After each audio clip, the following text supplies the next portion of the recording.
Então, a gente está ainda no estudo sobre histeria. Eu disse a vocês, na semana passada, que quando nós terminássemos o estudo sobre histeria, a gente ia ler o Introdução ao Narcisismo, mas não é verdade. A gente vai ler o caso Dora antes de ler a Introdução ao Narcisismo. O caso Dora, na minha edição, está no volume entre 1905, entre 1901 e 1905. O nome completo é Análise Fragmentária de uma Histeria. Aí, entre parênteses e com aspas, o caso Dora.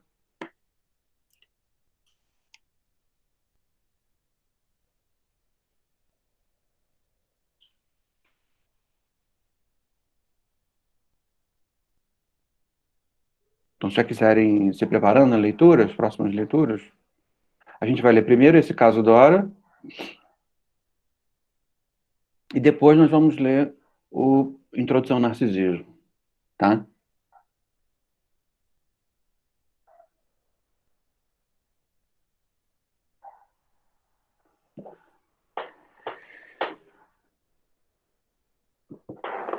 Não sei se vocês têm alguma questão sobre a aula passada, sobre até onde nós fomos.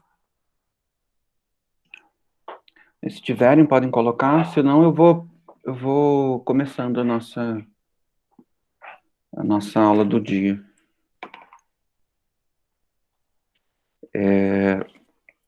Nós fomos até, acho que o caso, nós estamos da metade, no final da Lucy R, né? E eu parei porque iam começar a aparecer algumas noções mais delicadas e que iam demandar que eu me detivesse um pouco mais nelas. Então eu vou, na minha edição está na página 168. Ele diz assim: ora, pela análise de casos semelhantes, eu já sabia que, para a aquisição de uma histeria, uma condição psíquica é indispensável, a saber, que uma ideia seja intencionalmente afastada da consciência e excluída da elaboração associativa. Essa palavra afastada em alemão é verdrängt. Verdrängt. E aí, outros sinônimos pelos quais ela pode ser traduzida: reprimida, desalojada, recalcada, deslocada. Essa expressão, né, recalcamento, é uma expressão que é bastante associada ao pensamento do Freud, né, o recalque. Repressão e o recalque.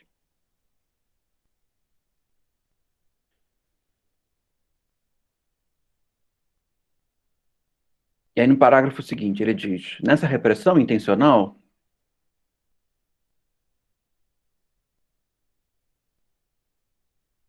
vejo também o motivo para a conversão da soma de excitação, seja ela total ou parcial.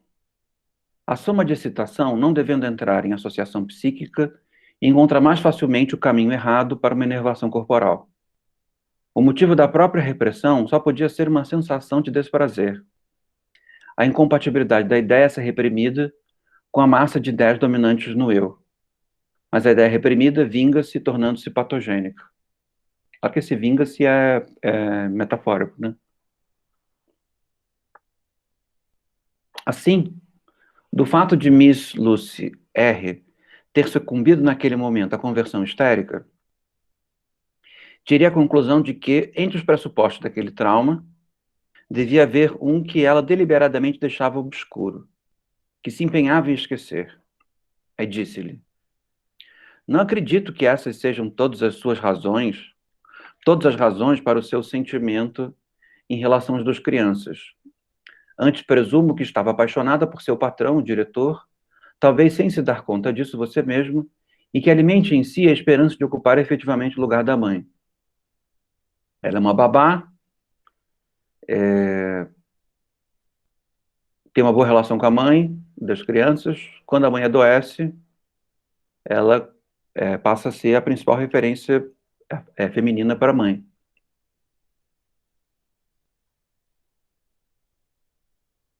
E aí continua. A isso acrescenta-se ainda o fato de ter se tornado tão suscetível em relação aos empregados, com os quais convivera pacificamente durante anos. Aí ele diz: você teme que eles percebam algo de sua esperança e zombem de você por isso.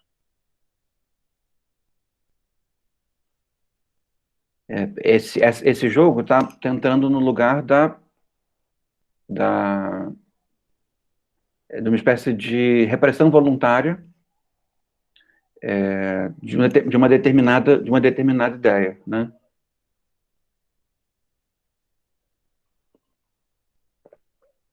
A ideia de que se quer casar com um patrão e ocupar o espaço da mulher morta.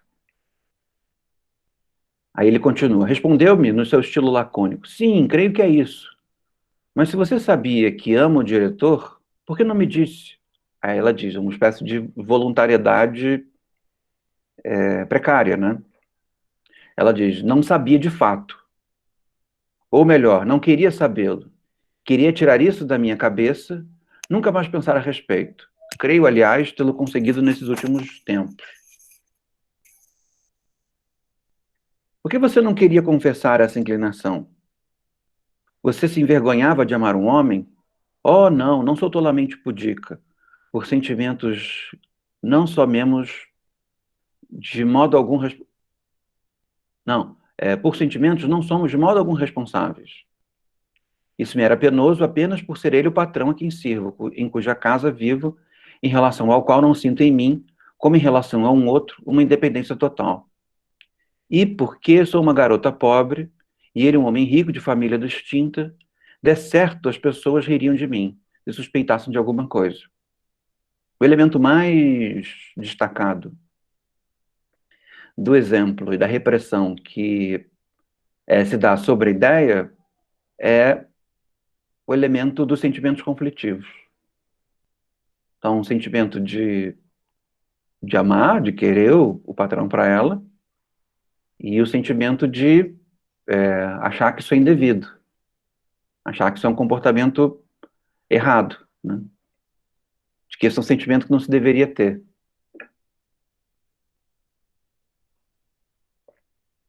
Não se trata de uma ideia inconsciente, mas de uma ideia cuja localização não é consciente, não é plenamente consciente. Ou seja, é uma ideia que fica numa região entre alguma coisa e outra. Oi, Arthur. Olá, Tudo bom? tudo certo.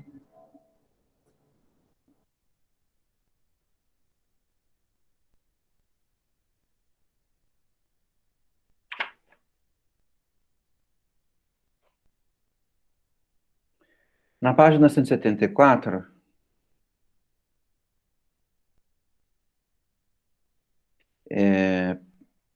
na página 172 em diante, ele começa a relatar os tipos de conflito que ela passa a ter com o patrão.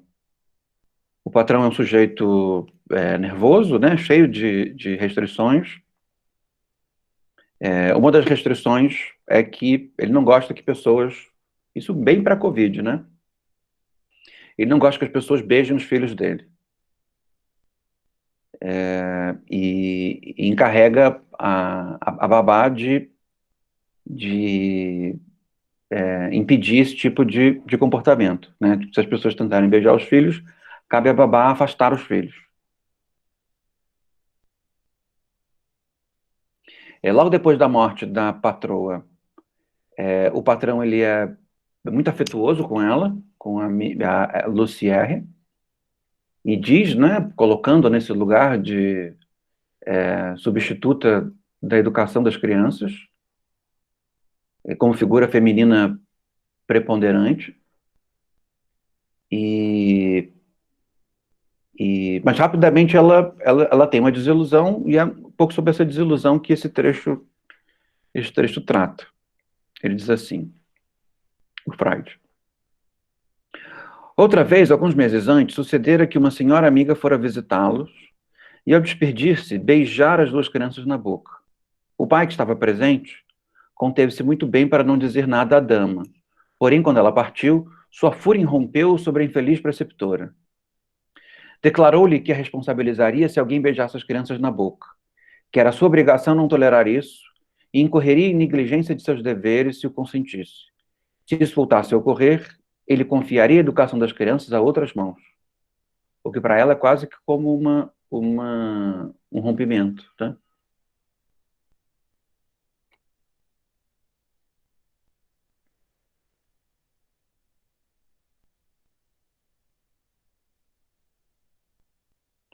Era a época em que ela ainda acreditava amada e esperava por uma repetição daquela primeira conversa amigável.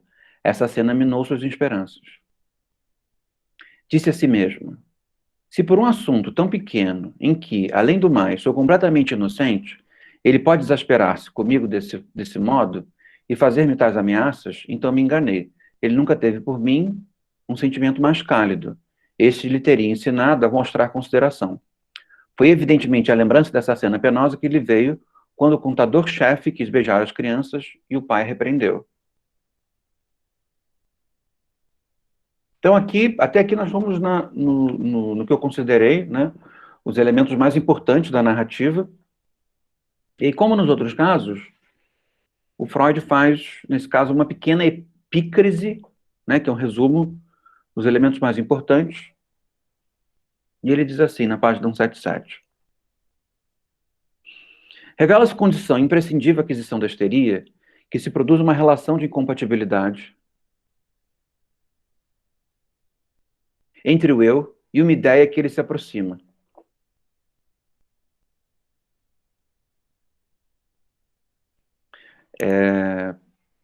No fim das contas, essa é uma descrição da gênese do trauma. O que consubstancia o trauma? É uma incompatibilidade entre o eu e a ideia que dele se aproxima. Essa incompatibilidade pode ser uma incompatibilidade de substância, né? Ou seja, a matéria sobre a qual o assunto se trata, como, por exemplo, um assunto ao qual se tem uma grande restrição moral.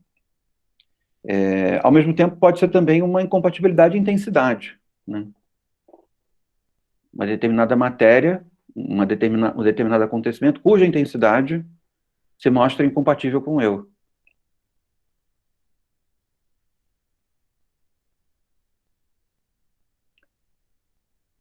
Evidentemente que o eu não é uma categoria lógica, né, aqui. O eu não aparece do nada. O eu, ele vai se formando, como eu expliquei para vocês nos últimos encontros, nessas dinâmicas de resistência aos estímulos, né?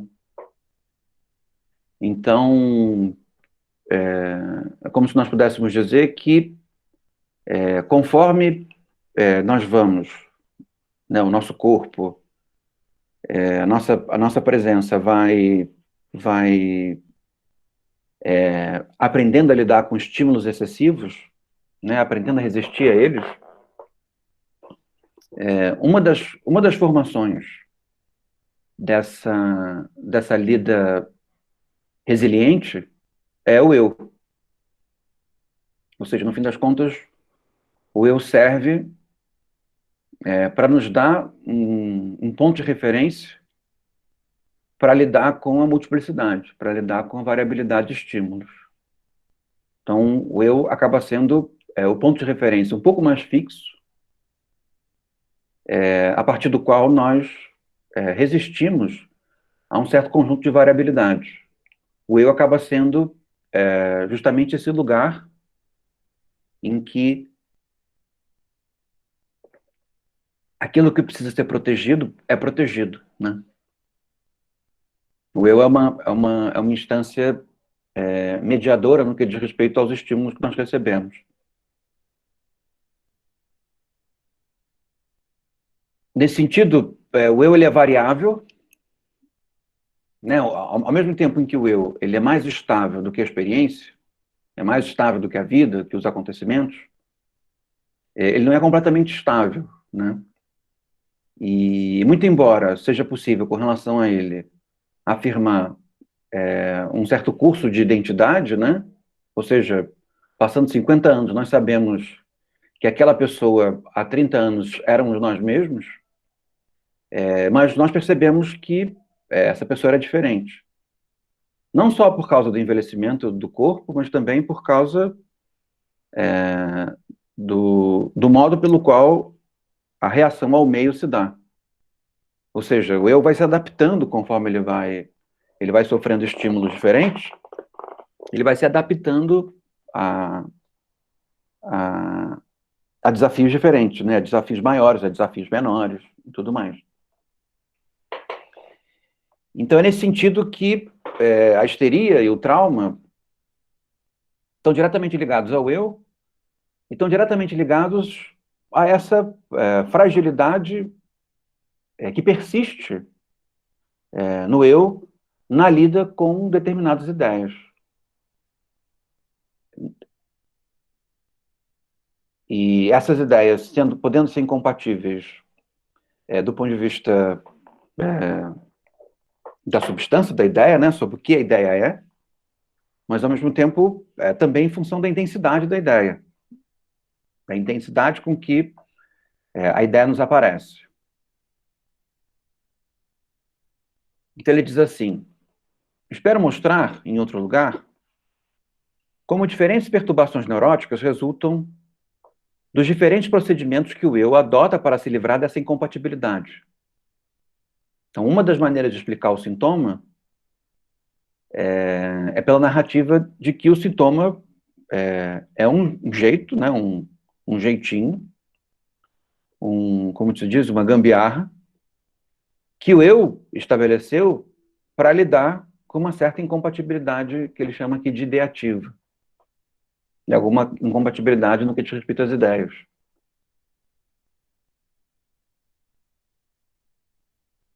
E aí ele continua.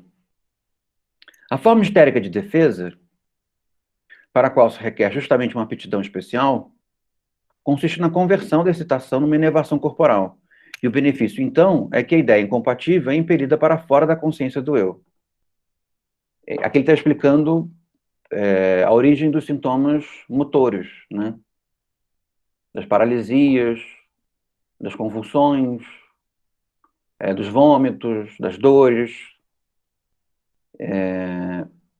E a explicação se dá por esse mecanismo de conversão. Uma vez que o estímulo ele é excessivo para que o eu lide com ele, né, o eu converte esse estímulo num sintoma físico, num sintoma corporal. Alguma coisa que, no nosso vocabulário contemporâneo, a gente identifica com o nome de psicossomático, né?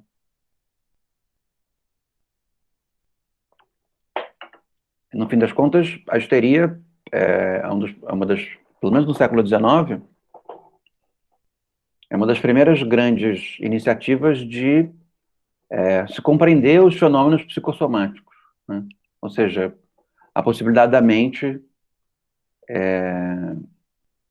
produzir efeitos sobre o corpo, que não sejam anatomicamente identificáveis.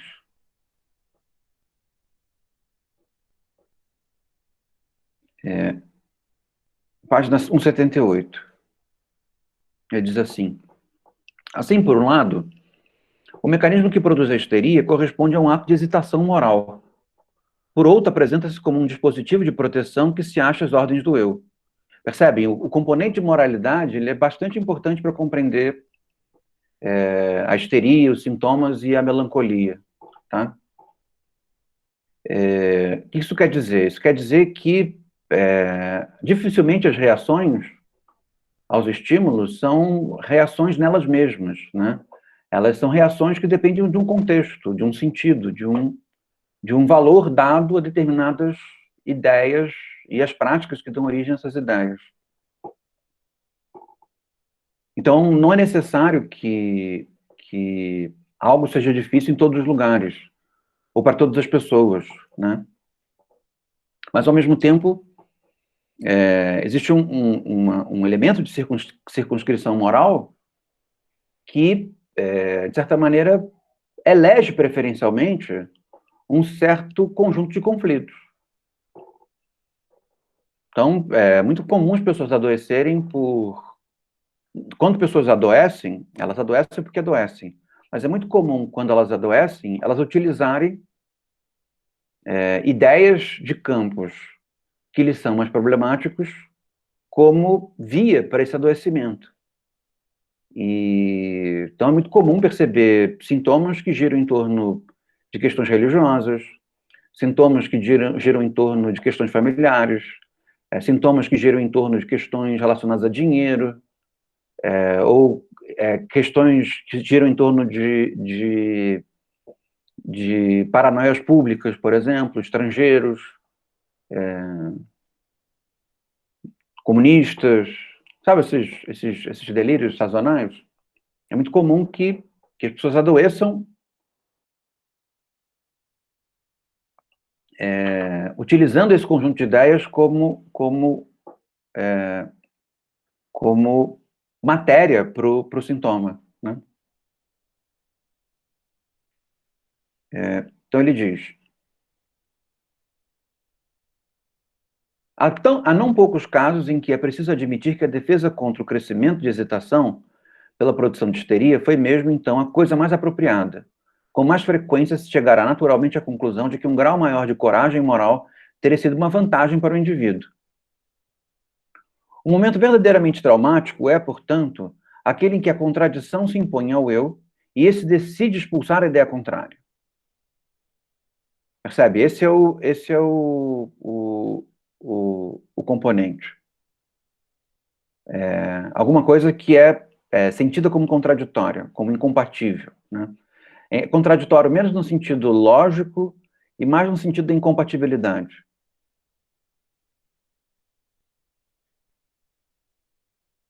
Aí pensem na Lucière, né? Como posso eu, uma governanta séria, me apaixonar pelo meu patrão e querer substituir o lugar da minha antiga patroa, né?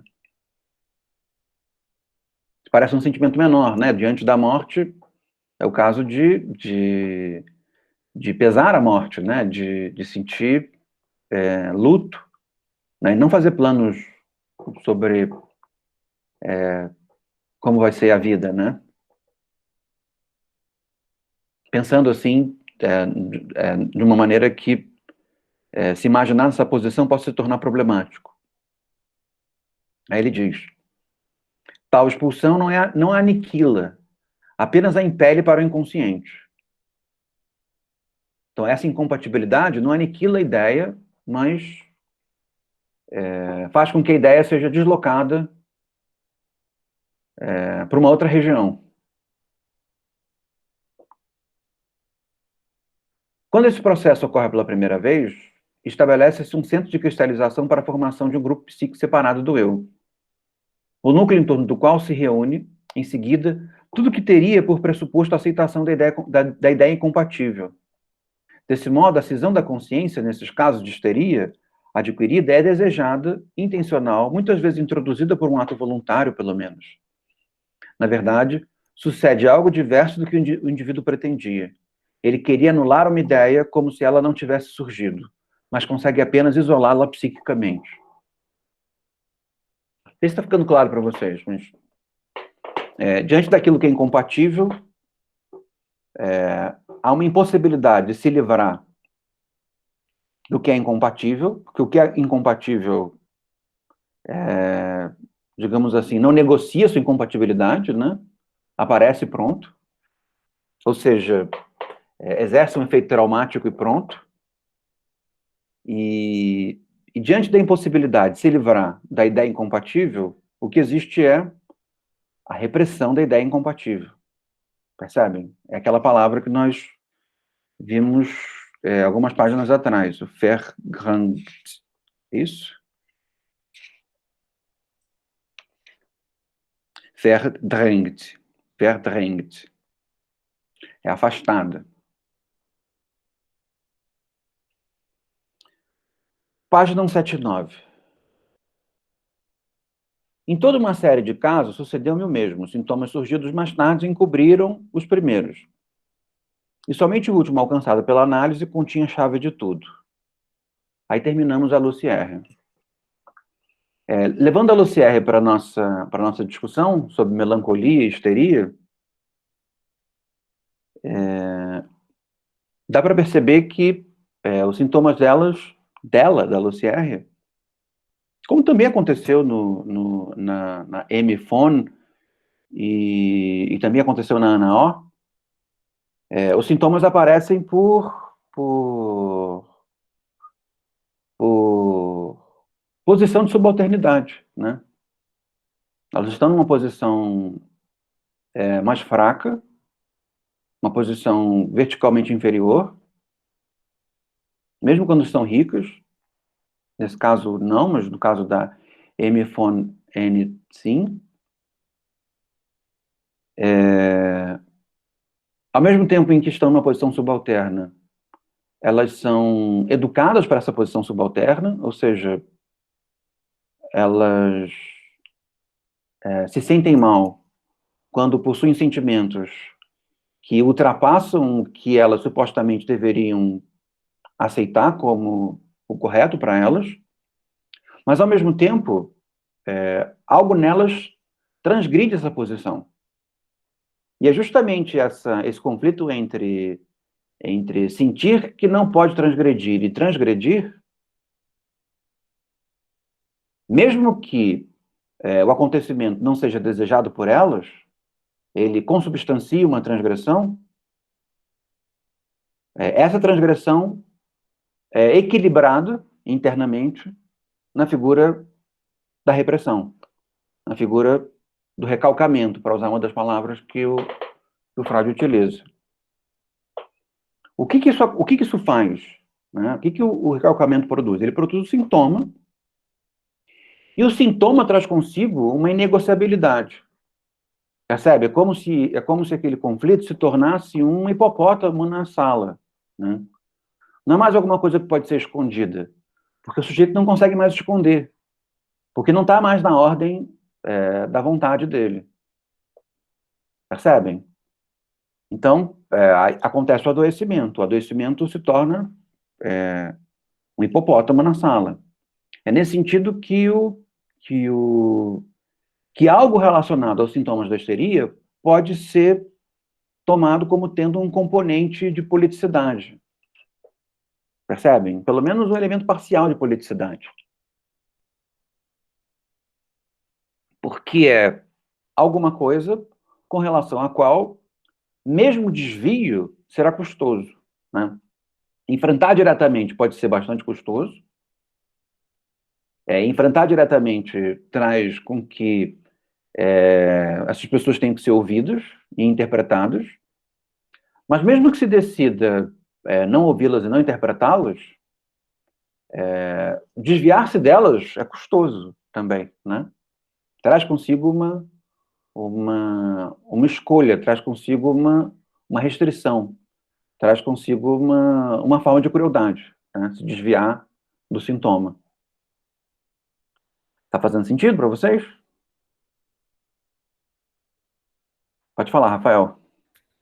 Só para confirmar, a pergunta seria isso uma posição de subalternidade e um conflito em condição necessária com pensamentos que desviam dessa normalidade, norma moral, dessa subalternidade?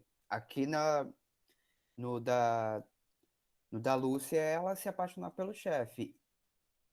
Ela fala que ama o chefe. E seria esse tem esse conflito, né, entre a posição de subalternidade e a moral que aquele que está na posição superior impõe nisso. É esse?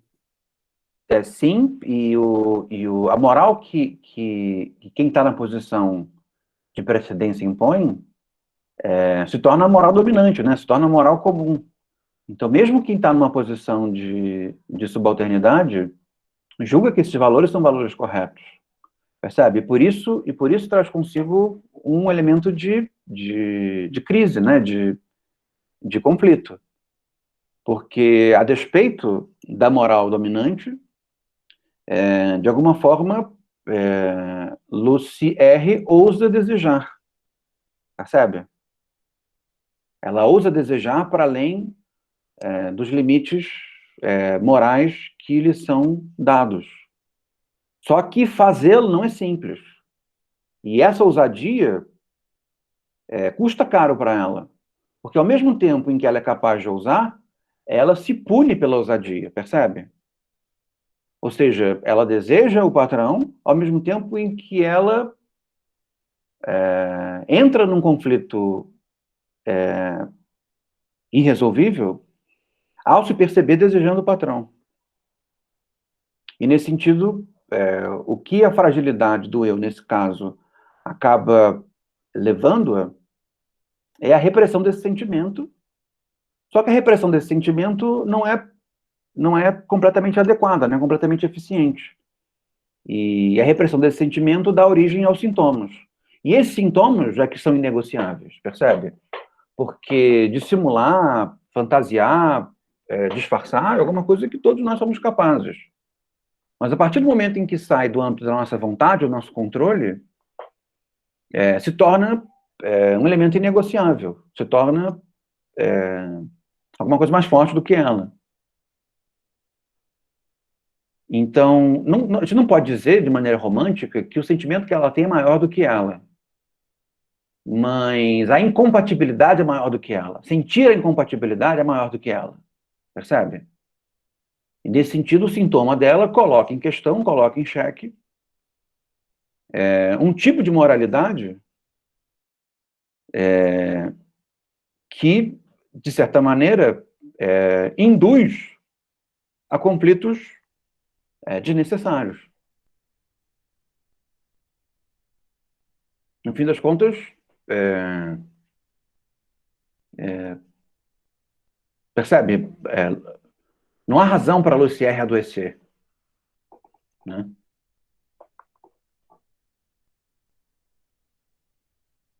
No fim das contas, é uma certa configuração do mundo que faz com que Lucy R. adoeça, e o sintoma de Lucy R. torna isso explícito. Esse que é o aspecto interessante dessa dinâmica pública da histeria. O que faz com que se tenha duas possibilidades.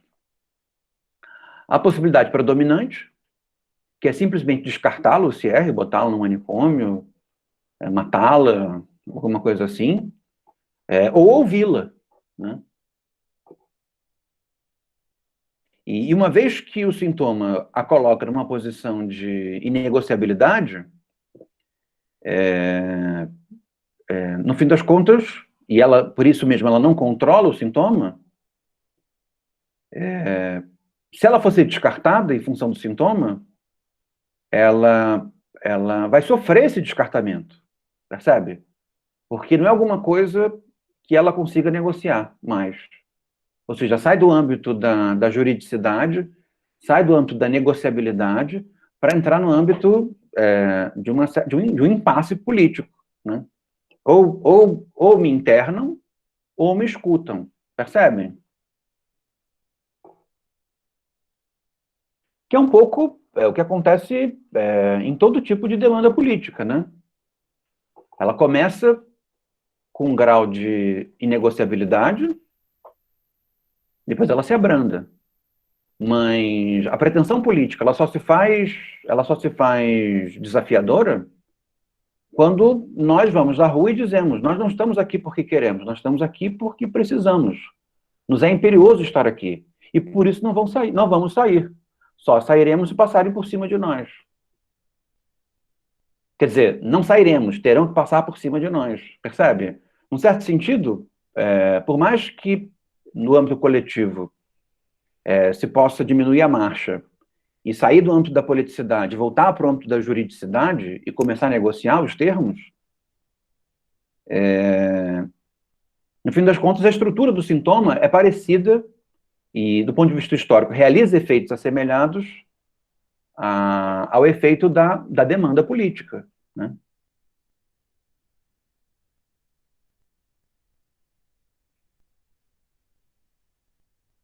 vamos lá. O outro caso, o caso seguinte é o da Catarina.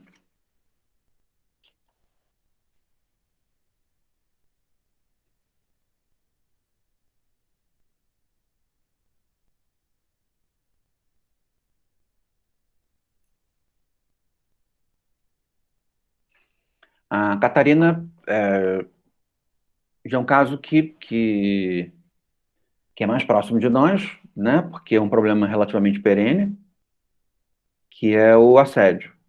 Ele diz assim, na página 187. A primeira série incluía ocasiões em que o mesmo tio assediou sexualmente quando tinha apenas 14 anos de idade. Aí na página seguinte, ela diz assim, ela me contou ainda outras vivências de uma época um tanto posterior, como teve que se defender dele mais uma vez numa hospedaria, quando estava completamente bêbado e casos similares. Aí página 189. Seguiu-se então um curto período de elaboração, de incubação, e logo apareceram os sintomas da conversão, o vômito como substituto para a repugnância moral e física. Com isso, o enigma estava solucionado. Não a repugnava a visão dos dois, porque a Catarina teria visto, não sei se a prima, alguém próximo dela, transando com esse tio, né? E no final do caso, o Freud diz que, na verdade, o tio da Catarina, na verdade, era o pai da Catarina. Depois, com uns anos, ele resolve suprimir esse detalhe. O que torna a coisa mais grave, né? Então, ela teria visto o pai dela, que em alguns momentos tentou, se aproximou dela, né, de maneira indevida, e ela viu, em determinado momento, o pai dela com a prima, né? E isso tem efeito sobre ela. E aí o Freud diz, na página 189, não repugnar a visão dos dois, mas uma lembrança que aquela visão lhe despertara, e tudo pesado, essa só podia ser a lembrança da investida noturna, quando ela sentiu o corpo do tio. No parágrafo seguinte, você pensou, agora ele faz com ela o que naquela noite, nas outras vezes, quis fazer comigo. Isso a repugnou, porque se lembrou da situação que teve quando acordou durante a noite e sentiu seu corpo. Na página seguinte, o Freud usa uma expressão que é importante para entender a interpretação dele disso. Ele diz que a moça, tão precocemente ferida em sua sensibilidade sexual, parte da dimensão mais consistente da interpretação dele com relação à histeria concerne ao fato de que uma das causas predominantes da histeria seria esse tipo de sedução sexual que feriria precocemente a sensibilidade sexual de alguém.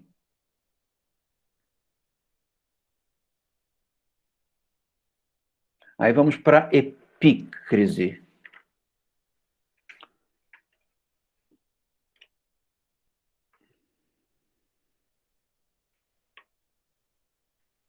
Ele diz assim, página 192.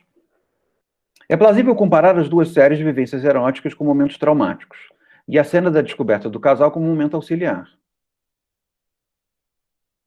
A semelhança consiste em que, nas primeiras, foi criado um conteúdo de consciência que, excluído da atividade pensante do eu, permaneceu guardado, enquanto na última cena uma nova impressão forçou esse grupo à parte a se unir associativamente ao eu. A causa do isolamento não é, como no caso 3, a vontade do eu, mas a ignorância do eu, que ainda não sabe o que fazer das experiências sexuais. Percebe? A experiência sexual aqui, ela é especialmente delicada, mas, ao mesmo tempo, há outras experiências que produzem sintomas histéricos. Então, o conflito moral, interno, por exemplo, no caso da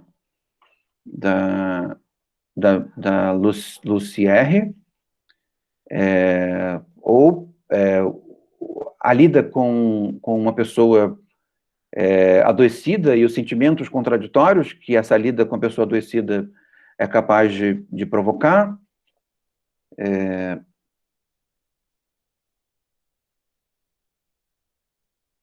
Então, continuando aqui, página 192.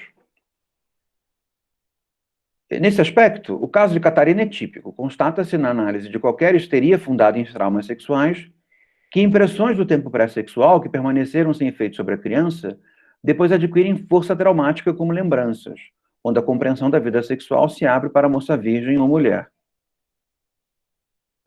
E se vocês repararem, tanto na Ana O, quanto na M. von N., quanto na Lucy, quanto na Catarina, são situações, digamos assim, tipicamente femininas, no que diz respeito a uma divisão social do trabalho doméstico, né?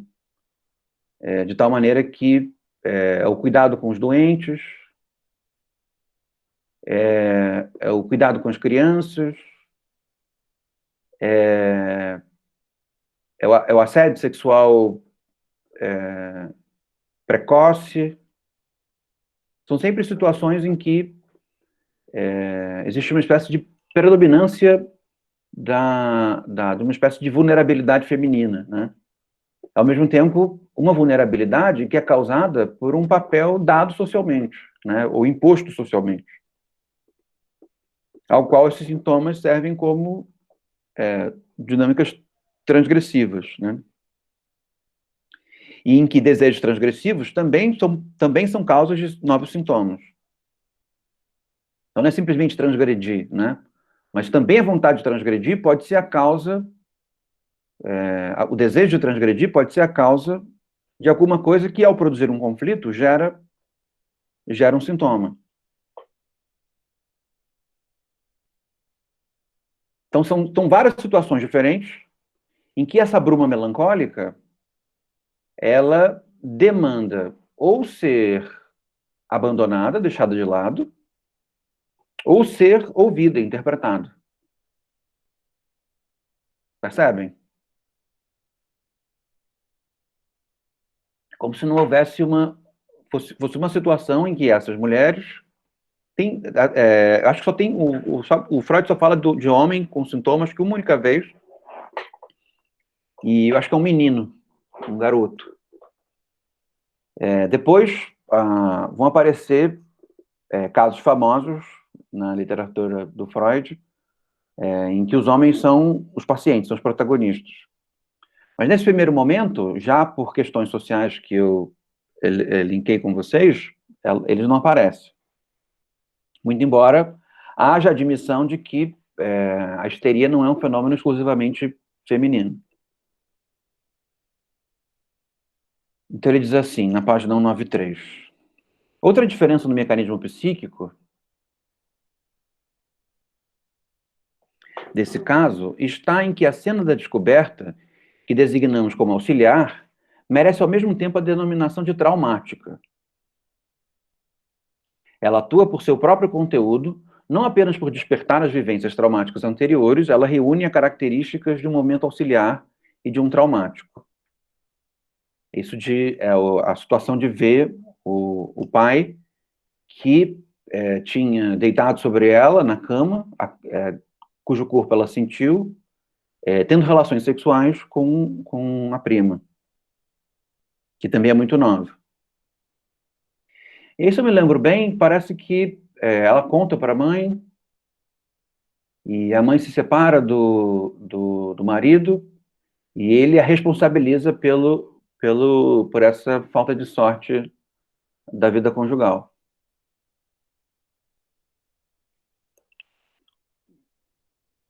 Questões até aqui, sobre a Catarina? Se não, eu vou passar para a senhorita Elizabeth von R., que é o último, tá?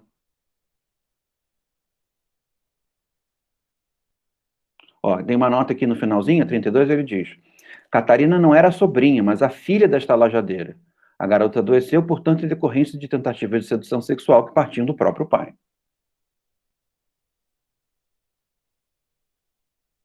Então, muito embora esses sintomas associados à divisão social do trabalho e à dominação social sejam talvez menos frequentes, esses relacionados à sedução sexual, eles são muito atuais, né?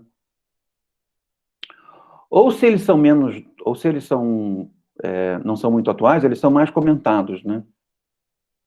Tem muitos relatos na imprensa, né, de questões dessa natureza. 196. Ele diz assim: o neurastêmico, essa figura neurastêmica, neurastenia, é uma figura interessante, uma palavra interessante, e que se torna muito popular no século XIX, no início do século XX, e tem esse sentido específico, né, de uma pessoa hipocondríaca, mas na verdade acaba sendo utilizada de forma meio geral para falar de alguém muito angustiado, sabe? Alguém muito neurótico, muito angustiado. Alguém com muitos sinais, tipo o Woody Allen, aqueles primeiros filmes do Woody Allen, que ele é todo nervoso, não consegue falar com as mulheres, tem um psicanalista. Eu poderia dizer, são personagens neurastêmicos.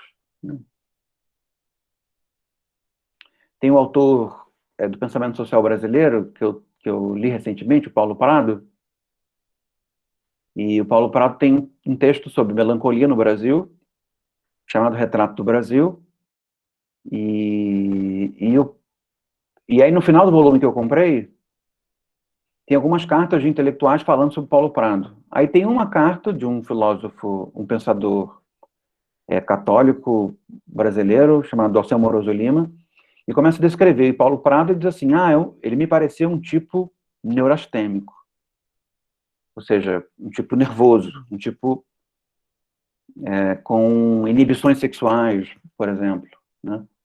Então, um tipo neurastêmico. Pensando assim em referências comuns, já viram aquela série dos nerds que fez sucesso uns anos atrás, Big Bang Theory? Tem o personagem lá do cientista mais inteligente, é tipicamente um neurastêmico, se diria, né?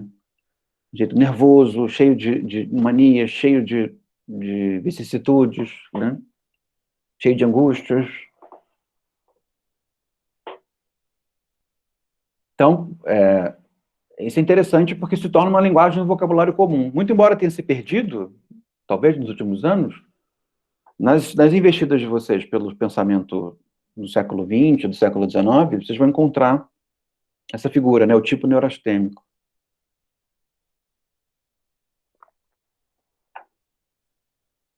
Inclusive tem uma música popular brasileira que usa esse tipo, é uma música satírica, deixa eu ver se eu acho que é para colocar para vocês.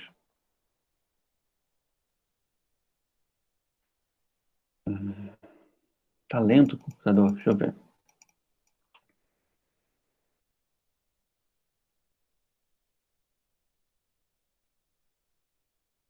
Um instantinho. Tem um clipe, acho que fizeram até um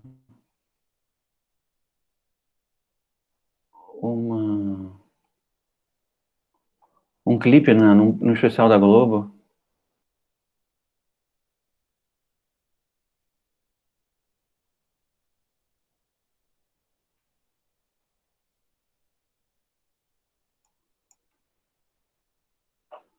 Deixa eu procurar no YouTube. Parece que a música chama-se Neurastêmico. O que eu lembro é que o Marco Nanini dançava nesse clipe. Deixa eu ver. Marco Nanini.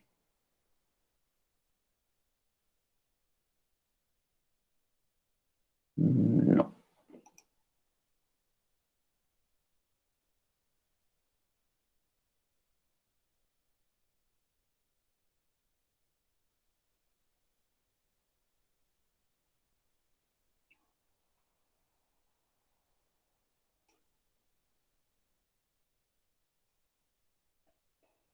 Gente, que engraçado. Não achei o clipe, achei só outras gravações. Deixa eu ver se é isso. Por causa dos preços das passagens. Do outro, tem gente que tem milhas. Ah, esse aqui. Eu não achei o clipe é muito mais engraçado porque as pessoas estão dançando, né? Mas é uma música sobre a neurastenia, que é... Não sei de quando é. Ah, 1930. Se eu colocar para tocar aqui para vocês, vocês ouvem, não ouvem? Se eu dividir a tela? Deixa eu ver. Sim. Então, deixa eu dividir aqui com você.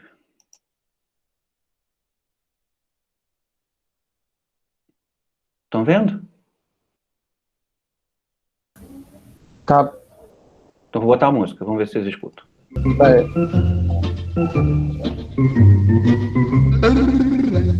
Mas que nervoso estou. Sou neurastênico. Preciso me tratar. Senão eu vou pra Jacarepaguá. Jacarepaguá porque tinha um hospital psiquiátrico famoso lá. Acho que é a Colônia, né? Ficava em Jacarepaguá.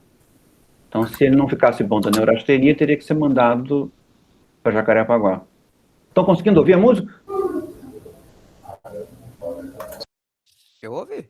Tá, vou continuar botando, só um instantinho. Vocês conseguem ouvir a letra ou vocês querem que eu mande a letra para vocês? Dá pra ouvir a letra tranquilo. Tá bom. Tão amoroso sou. Quem já provou gostou. Preciso me cuidar. Senão eu vou pra Jacarepaguá. Eu sei que elas me querem, mas é para casar. E eu digo que me esperem, porque depois da festa, mas que nervoso estou. Sou neurastênico.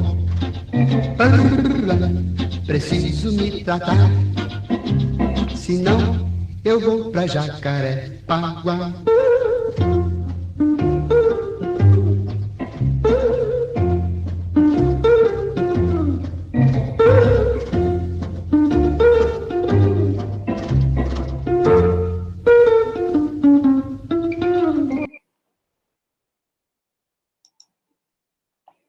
Legalzinho, né? Aí dá para ver alguns elementos que entram dentro dessa bruma da neurastenia, da melancolia, da histeria, que é uma certa repressão sexual, né? E ele fala que as mulheres estão muito interessadas nele, ele gosta muito do amor, mas ainda não, ele tem que esperar.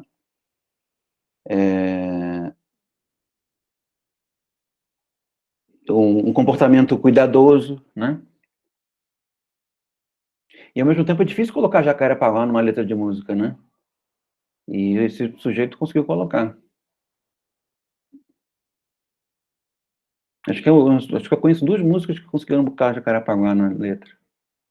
Uma do Jota Quest e essa aí. E essa aí é muito melhor do que do Jota Quest. Eu vou continuar. Gostaram da musiquinha? Depois vocês escutam inteiro. E aprendem a letra, e cantam, e dançam, e mandam para os colegas. Página 197, ele diz assim, sobre a Elizabeth von R. A fisionomia não sintonizava com a dor que o beliscar dos músculos e da pele supostamente provocava. De certo, se afinava melhor com o conteúdo dos pensamentos que se ocultavam por trás dessa dor, despertados pela doente pela excitação das regiões do corpo a eles associadas.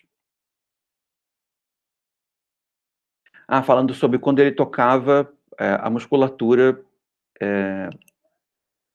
para fazer massagem nas pernas que sentiam dor. Aí ele dizia, seu rosto tomava uma expressão peculiar, mais de prazer que de dor.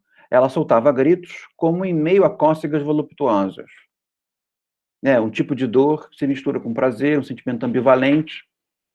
que é, no fim das contas, uma das marcas de ideias conflitivas, né? Por que as ideias são conflitivas? Porque elas são boas e más ao mesmo tempo.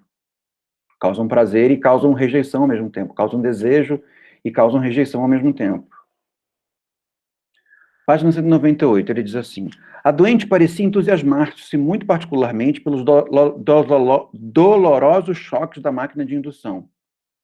E quanto mais fortes eles eram, mais pareciam afastar suas próprias dores. A dor provocada deliberadamente, significando um alívio diante das dores sintomáticas, né, que são aquelas dores das quais não se tem controle.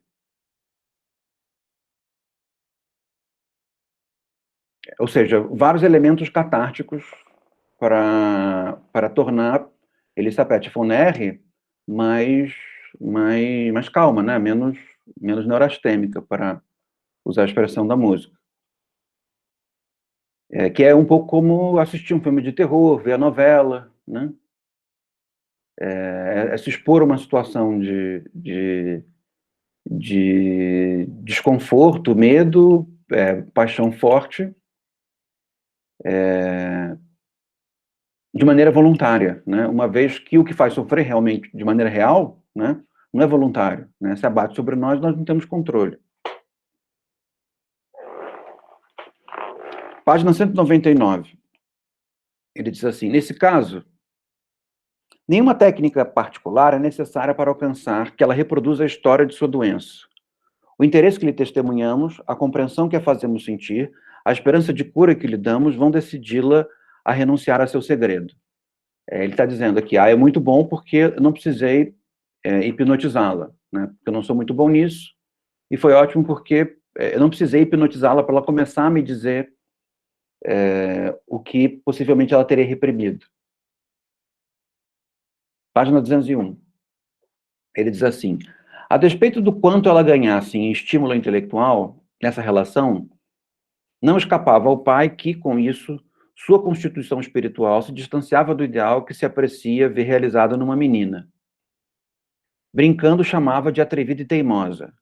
Alertava para a certeza demasiado incisiva em seus julgamentos, para sua inclinação a dizer brutalmente a verdade às pessoas, e muitas vezes considerava que ela teria dificuldade em encontrar um marido. A gente já vê na história de Elisabeth von R, ela lembrando da maneira como o pai a tratava e de que o pai esperava no nascimento dela um menino, e veio uma menina, e o pai tinha uma relação desejosa de um menino com ela, e de certa maneira, ela atende esse desejo, desenvolvendo traços de caráter que seriam mais explicitamente associados ao menino. De fato, Elizabeth se sentia bastante insatisfeita com sua condição de menina. Era cheia de planos ambiciosos, queria estudar ou formar-se em música, e indignava-se com a ideia de ter que sacrificar suas inclinações e sua liberdade de opinião num casamento.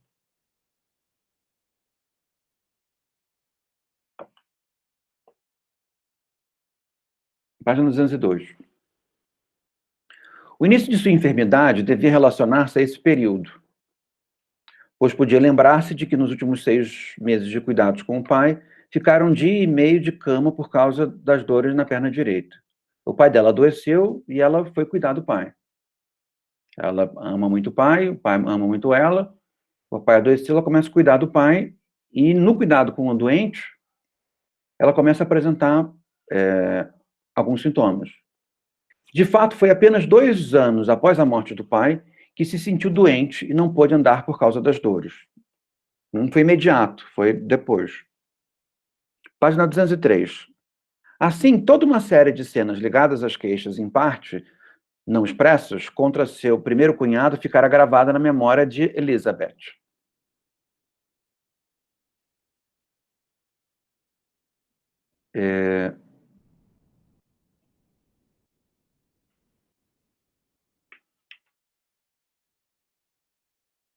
Daqui a pouco fica mais clara essa relação com o cunhado, mas o cunhado começa a assumir funções masculinas na casa, deixando Elizabeth de lado, isso faz com que ela tenha que reprimir alguns sentimentos.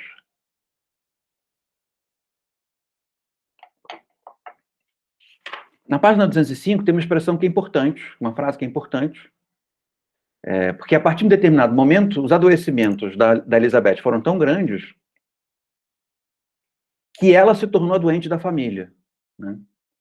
Ela não era mais a figura, digamos assim, preponderante quando o pai estava vivo,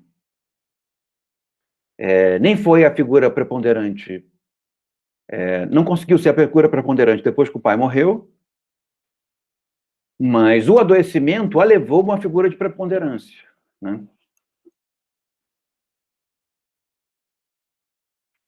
Ou seja, ela se torna a principal questão da família. Página 206.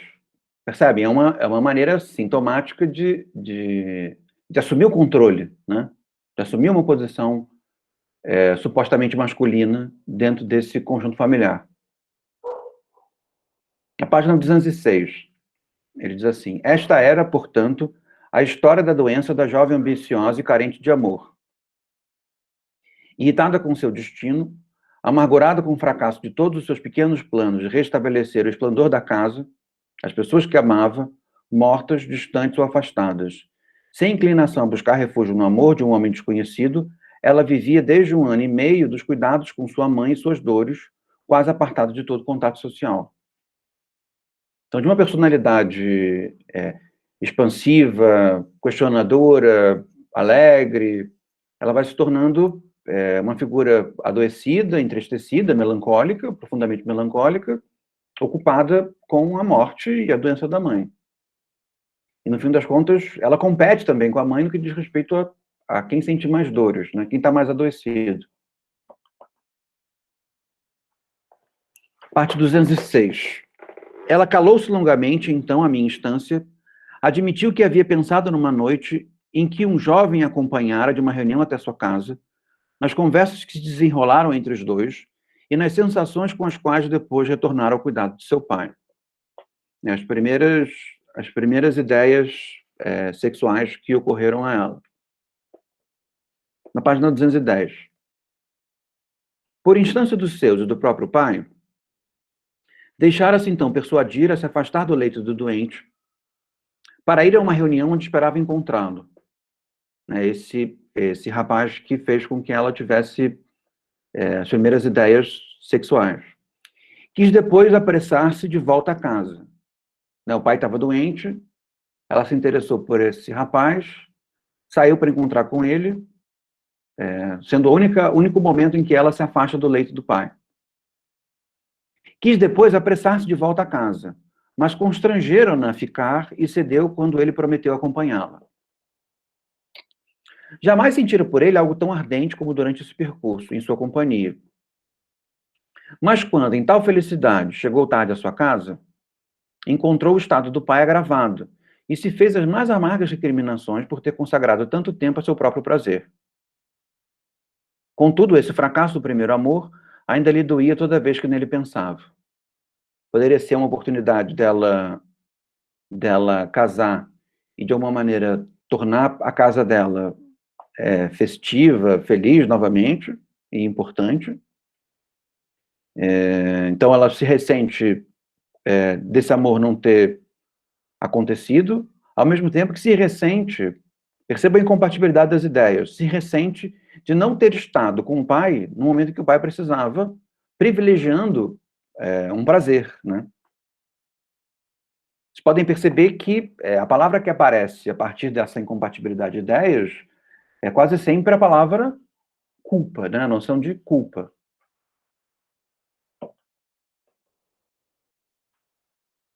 Existe uma relação de dependência entre essa bruma melancólica e a culpa, né? Difícil falar de melancolia sem culpa, né? Página 211. O contraste entre a felicidade que ela então se permitira e a miséria do pai, que encontrou em casa, produziram um conflito, um caso de incompatibilidade, né, como nos outros casos. Como resultado, a ideia erótica foi reprimida da associação e o afeto a ela aderido foi utilizado no aumento e reanimação de uma dor corporal simultaneamente ou pouco antes presente. Era, pois, o mecanismo de uma conversão com propósito de defesa, tal como tratarei pormenorizadamente em outro lugar. Então, reprime o afeto sexual, reprime o afeto sexual para não sentir culpa com relação a ele. Esse é o ponto. E a repressão do afeto sexual se transforma na dor na perna, percebe? Por que a perna? Podia ser qualquer coisa, mas o Freud crê que essa associação com a perna se deve ao fato da perna do pai, que está adoecida, que ela tem que cuidar, que está demandando atenção.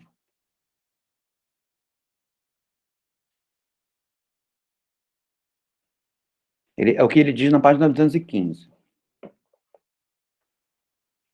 O local originalmente doloroso, na coxa direita, se relacionara com os cuidados ao pai. Daí em diante, a região da dor se ampliara na ocasião de novos traumas. Novos traumas aprofundavam essa dor. Por oposição, de modo que, a rigor, não havia aqui um sintoma corporal único, ligado a múltiplos complexos minêmicos, psíquicos, mas uma maioria de sintomas semelhantes que, numa observação superficial, pareciam fundidos num só sintoma. Essa é uma característica da melancolia e da histeria, que é uma espécie de soma de causas, né? Evidentemente que se pode tentar o esforço intelectual de reduzir o sintoma a causas simples, um sintoma simples a uma causa simples, mas, no fim das contas, o que parece é que existe um sem número de sintomas por um sem número de causas, né? Existe um bloco complexo de correlações entre vontade transgressiva, defesa repressiva e sintoma.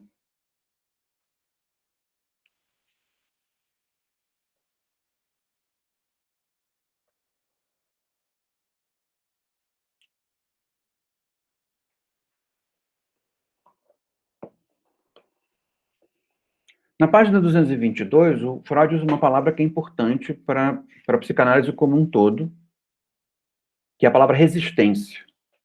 Depois ela vai aparecer na obra dele toda, né? E a resistência seria um comportamento do paciente em,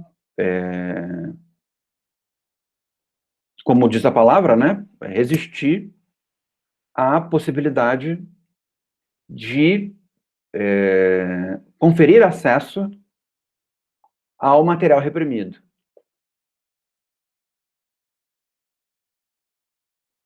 Por isso ele diz na página 221, por fim, eu sabia perfeitamente que algo lhe ocorrera e ela me ocultava, mas jamais se livraria de suas dores enquanto ocultasse alguma coisa. Então, nessa linha argumentativa, não há cura enquanto houver resistência, né? É preciso descer os níveis de resistência, ou nível de consciência, para usar a expressão da hipnose, para que o material reprimido possa ser encontrado e dito, e, portanto, possa ser ofertado a possibilidade interpretativa. E sem isso, os sintomas não conseguem ser minorados.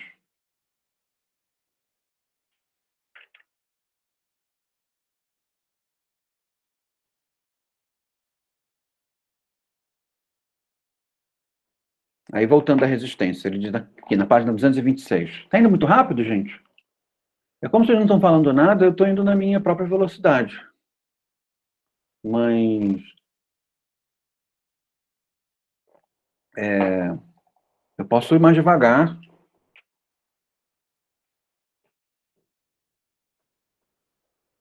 Tá bom. Vamos lá. Página 226. A resistência que, repetidas vezes, ela opuser à reprodução de cenas de efeito traumático, correspondia realmente à energia com a qual a ideia intragável fora impelida para fora da associação. Né, a resistência se dá, de certa maneira, proporcionalmente ao efeito traumático. Né? A resistência funciona como a proteção a um membro machucado. Né? Aí ele diz, na página 226, lançou um sonoro grito quando resumiu os fatos com essas palavras secas. Há muito tempo, então, você estava namorada de seu cunhado. Isso chega a ser engraçado, né? Parece plot de novela mexicana, né? Então, há muito tempo, você ama o seu cunhado. Aí ela dá um grito. Ah, meu Deus! Nesse instante, ela se queixou das dores atrocíssimas e fez ainda um desesperado esforço para rejeitar a explicação. Ah, eu estou morrendo, você quer me matar? Não era verdade. Eu havia persuadido daquilo. Não podia ser. Ela não era capaz de uma maldade assim. Não se perdoaria jamais por isso. Foi fácil provar-lhe que suas próprias comunicações não permitiam nenhuma outra interpretação. Mas demorou muito até que meus dois argumentos de consolo, de que não somos responsáveis pelos sentimentos, e de que seu comportamento, seu adoecer naquelas circunstâncias, era um testemunho suficiente de sua natureza moral, até que essas consolações, eu dizia, lhe causassem impressão. Percebem? Nesse caso, na verdade, no caso da Catarina, a mesma coisa, né? O oferecimento de uma interpretação é absolutamente dispensável, né? No fim das contas, para o efeito terapêutico de interpretação da melancolia que está em questão aqui, oferecer uma interpretação para quem está sendo interpretado do ponto de vista da sua melancolia não tem a menor importância, só afasta aquele que, em última instância, está veiculando o material reprimido, né? Mas é interessante perceber como o Freud, nesses primeiros casos, como o Breuer também, é inábil, né? Então, Breuer se apaixona, quer largar a esposa para ficar com a Naó. Freud fica oferecendo interpretações, que no fim das contas, elas podem ser como podem não ser, e mesmo que ela seja, só serve para produzir mais resistência, né? Não tem percebe? Esse tipo de interpretação, ela não tem uma função elaborativa propriamente dita, né? Ela mais ou menos ela meio que termina um assunto. Só que, quando se oferece uma interpretação e o assunto não está terminado, porque a repressão permanece, o que acontece?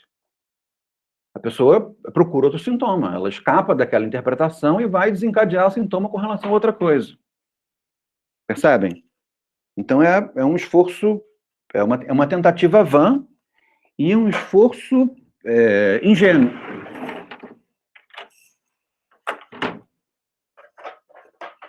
Então, eu dizer que você está aborrecido e adoecendo, porque, na verdade, você sabe que você é filho do seu pai, como faria uma novela mexicana, né? O seu namorado é seu irmão, novela mexicana ou brasileira, né? Para não ser preconceituoso, porque as nossas também têm esse tipo de caso. Não tem nenhuma função propriamente elaborativa, né? Não sei se fica claro para vocês, mas é alguma coisa importante. Porque a melancolia, ela precisa se abrir à interpretação, mas conferir uma interpretação à melancolia concerne a uma espécie de traição a essa abertura a qual se levou a melancolia, a qual se permitiu a melancolia, né?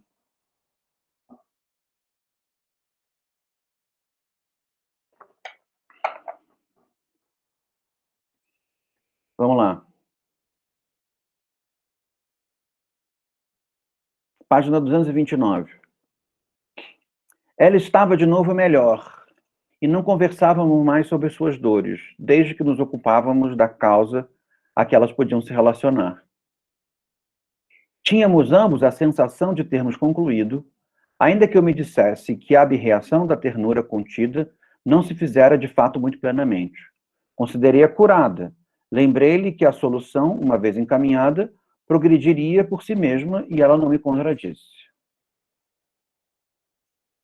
Página 230. Elizabeth von R. Algumas semanas após nossa despedida, recebi uma desesperada carta da mãe me informando que a sua primeira tentativa de falar com Elizabeth, de suas questões de coração, ela se revoltara em completa indignação e desde então voltara a sentir dores fortes.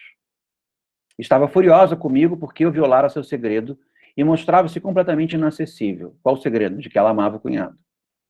O tratamento havia basicamente fracassado. O que fazer? De mim, ela não queria mais saber. Eu tinha, no entanto, uma espécie de certeza de que tudo se arranjaria e meu esforço não fora vão. 2 meses mais tarde, haviam regressado a Viena e o colega, a quem devia a apresentação a doente, trouxe-me a notícia de que Elizabeth se sentia perfeitamente bem, se comportava como uma pessoa saudável, porém ainda tinha alguma dor de tempos em tempos. Como meu colega assegurara, ela pode ser considerada curada. A relação do cunhado com a família não se alterou. E não deixei escapar a oportunidade minha de ver minha antiga doente passando a voar numa dança célere. Casou-se depois, por livre inclinação, com alguém que não conheço. Ele está dizendo que, no fim, o caso deu certo. Mas não porque ele desvendou, não porque ele ofereceu uma interpretação para a causa do sintoma, percebe? Oferecer a interpretação não é o elemento em questão. Tanto que Elizabeth se aborrece com alguma outra coisa e volta a ter sintomas novamente. Ou seja, o que acontece na relação dela com Freud é que ela começa a aprender a elaborar os tipos de repressão que ela sofre de modo não sintomático, né? A ponto de continuar a vida dela de uma maneira tida como normal. E aí, nesse sentido, ela ter parado de sofrer por não ter uma preponderância masculina, ou ter parado de sofrer porque não tem atenção amorosa do marido da irmã, o parado de sofrer porque o pai desejava que ela fosse um menino e ela uma menina,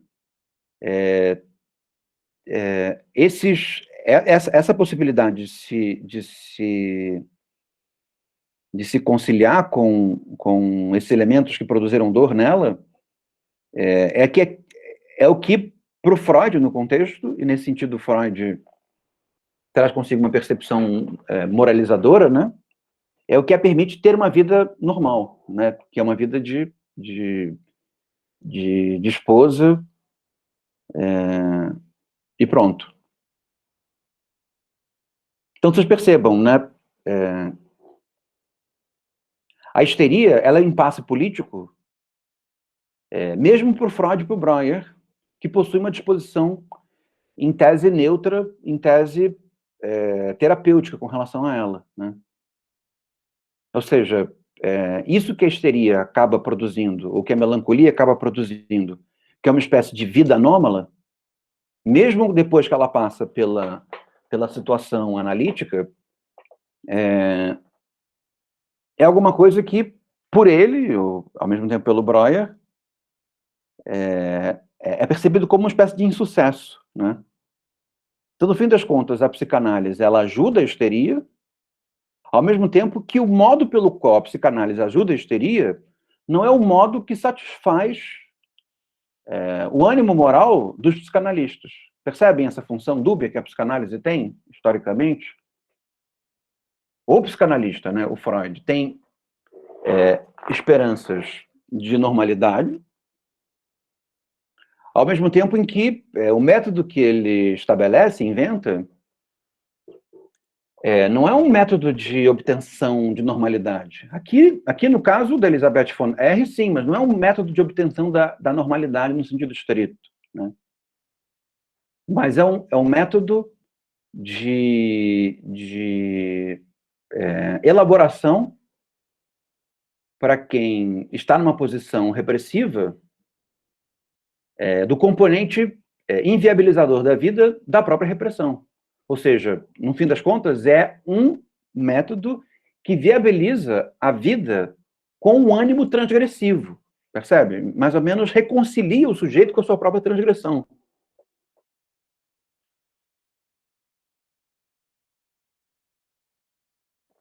Então, as expectativas morais do Freud, elas não afastam o fato de que a psicanálise é, num certo sentido, um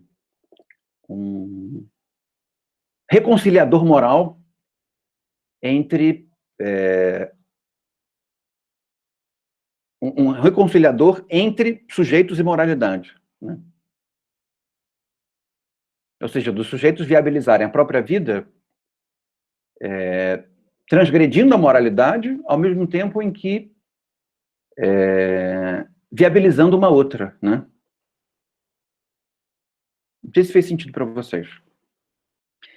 E aí, para o final do caso, a epícrese, ele diz assim: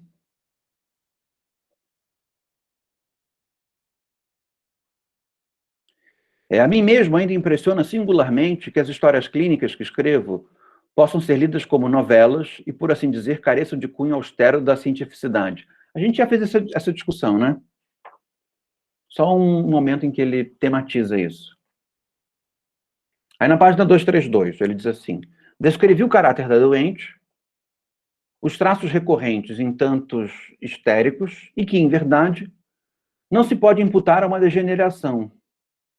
O talento, a ambição, a delicada sensibilidade moral, a imensa necessidade de amor, que inicialmente encontra satisfação na família, a independência de sua natureza que ultrapassa o ideal feminino e se manifesta em um bom quinhão de tenacidade, pugnacidade e reserva.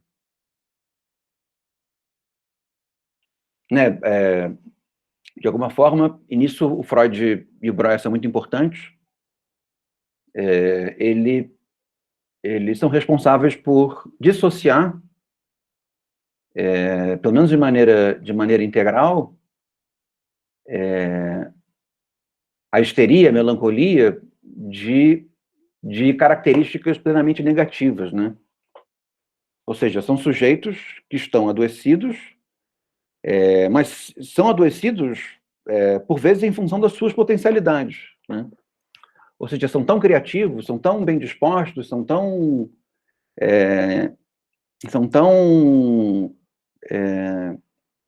independentes do espírito, que se veem frustrados e transformam essa frustração num sintoma. Então, no fim das contas, existe uma espécie de obrigação moral da psicanálise ou da humanidade com relação a essas pessoas, porque, no fim das contas, essas pessoas estão sendo vítimas das suas próprias qualidades, né? No fim das contas, é a humanidade que não está sendo capaz de recebê-las no todo da sua potencialidade. Então, no fim das contas, é o caso de inventar um método psicoterápico em que esses conflitos entre moralidade e sujeito possam ser contornados, viabilizando a vida do sujeito dentro de um contexto repressivo, né? Porque, no fim das contas, a vida comum ela sempre tem um elemento restritivo, repressivo, né? Então, a psicanálise ela tem um lado, digamos assim, de cumplicidade transgressiva, que o sintoma, nesse sentido, ele é uma transgressão, ainda que não voluntária, mas é uma transgressão, ao mesmo tempo em que, nesse tipo de aliança entre a psicanálise e a transgressão, a psicanálise, de certa maneira, viabiliza um outro tipo de normalidade, esse é o ponto. Então, uma normalidade em que as mulheres casam, mas também não casam. Percebem? Uma moralidade em que os homens casam, mas também não casam. Em que trabalham, mas também não trabalham, né? Ou seja, a psicanálise ela desenvolve um discurso de reconhecimento da especificidade das características e do tipo de gênio que se pode extrair dessas especificidades. Então, num certo sentido, concerne a uma espécie de valorização da anomalia, né? Daquilo que seria tido como anomalia, segundo uma concepção de moralidade excessivamente restritiva.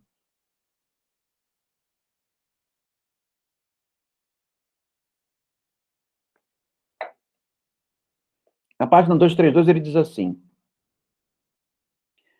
alguns dos fatores atuantes, nesse caso, são evidentes. A perturbação do estado de saúde corporal pelo sono interrompido.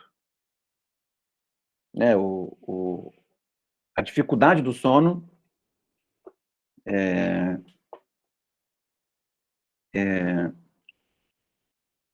uma das vias, né, para o estabelecimento de sintomas, né? A negligência do cuidado do corpo. O efeito de uma preocupação contínua sobre as funções vegetativas, né? São 3 características que costumam estar associadas com o adoecimento, né? O adoecimento psíquico. Página 233. Ele cria o material para uma histeria de retenção. O doente se curando, todas essas impressões perdem naturalmente seu valor. Se ele morre, contudo, sobrevém o período de luto, em que apenas o que concerne ao ente perdido parece valioso. Assim, chega também a vez daquelas impressões que aguardavam processamento, e após uma breve pausa de exaustão, irrompe a histeria, para a qual o germe for assentado durante o período dos cuidados prestados ao doente. Então, essa situação, né, do cuidado com o doente, uma série de sentimentos incompatíveis são reprimidos,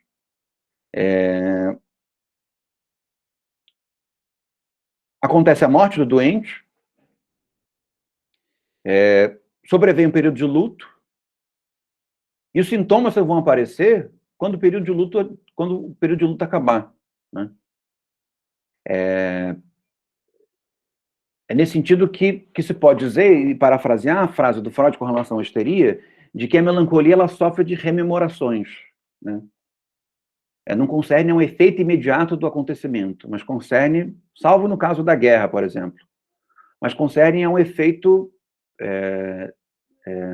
incubado do acontecimento.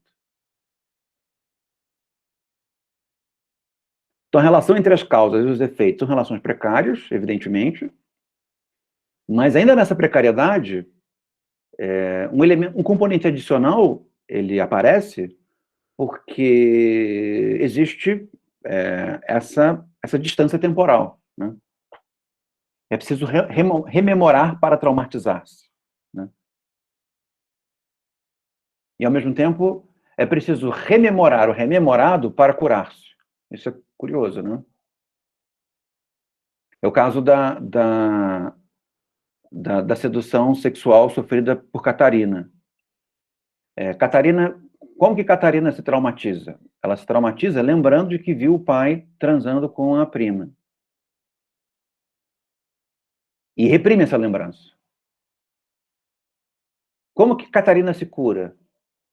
É preciso que ela recupere a lembrança que ela reprimiu, que só apareceu depois que ela se esqueceu dela. Percebem o trânsito curioso? Assim, Catarina viu o pai e a prima. Catarina ficou impactada.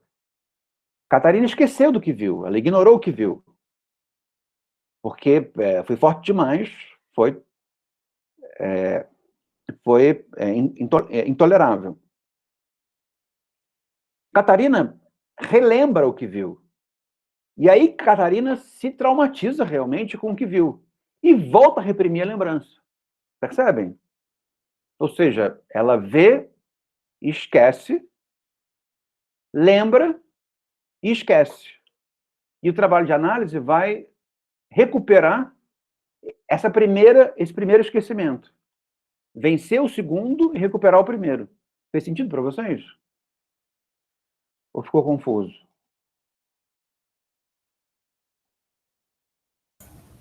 Não, tá fazendo bastante sentido. Tá?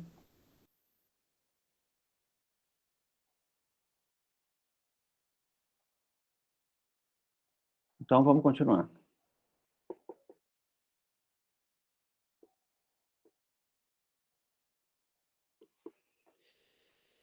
Página 235 da minha edição. A nota 37. Ele diz assim, falando... ele dá um outro exemplo, porque ele coloca essa Matilde H no meio da história. Eu vou ler rapidinho, porque eu achei o exemplo da Matilde H, que está no meio da Elizabeth von R. Curioso. Ele diz assim, um dia, na hipnose, ela se tornou loquaz e me comunicou que a causa de seu aborrecimento era a dissolução de seu noivado, ocorrida vários meses antes. Ao conhecer o noivo mais de perto, teriam se revelado cada vez mais aspectos que, a ela e à mãe, seriam indesejáveis. Por outro, as vantagens materiais da união eram demasiado palpáveis, o que dificultava a decisão de romper. Assim, ambas teriam hesitado por longo tempo, ela própria caíra num estado de indecisão, em que aceitava praticamente tudo o que lhe acontecia, até que, por fim, a mãe pronunciara em seu lugar o decisivo não. Percebe? A Matilde H., incapaz de dizer o não, adoece. Percebem? O sintoma se deve à incapacidade de dizer o não para esse pretendente que ela não quer. E ela só se cura no momento em que a mãe, interpretativamente, diz o não por ela.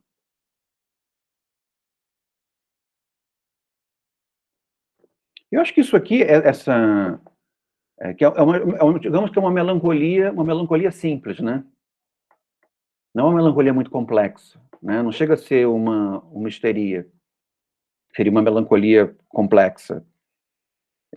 Mas é alguma coisa que todo mundo vive, né?